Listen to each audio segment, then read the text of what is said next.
They say love can drive a person mad. But what if the one who falls for you isn't human?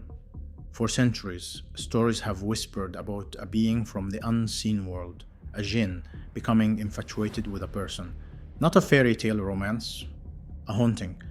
In Islamic belief, the jinn are real. They exist parallel to us, made of smokeless fire, living unseen, thinking, choosing, loving, hating. They marry, they argue, they die, they feel desire, and sometimes that desire crosses into our world. Across the Muslim world, people still speak about sudden, unexplainable attachment, voices calling your name, a shadow that follows, dreams that feel too real. Centuries ago, scholars wrote of men and women tormented not by ghosts, but by jinn obsessed with them. The Prophet Muhammad, peace be upon him, warned that the unseen can interact with humans and that protection lies in remembrance, in prayer, in Bismillah, in the words that guard the soul. So how does a love like that begin? Sometimes they say, through fascination. A jinn watches a human for too long, a singer, a scholar, a person who prays beautifully. Curiosity turns to longing, longing to obsession. The human starts to change. Restless sleep, sudden mood shifts, unexplained fear of certain places.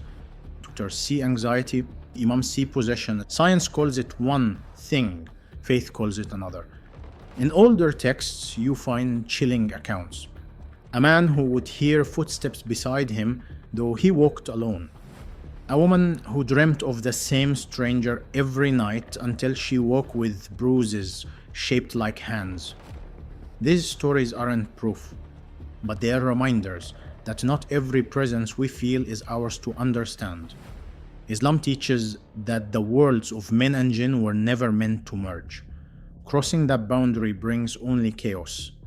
Those who tried to summon or marry the unseen often ended in ruin, minds broken, lives consumed. Because love without boundaries isn't love, it's possession.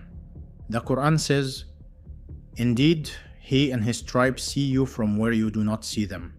It's a warning and a mercy. To be aware that another realm exists and to know how to stay guarded.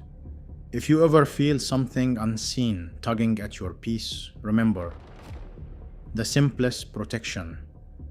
Bismillah before you sleep. Ayat al-Kursi before the dark. And trust that not every whisper deserves a reply. Because in the end, love from the unseen isn't romance. It's a test, one that reminds us how thin the veil really is.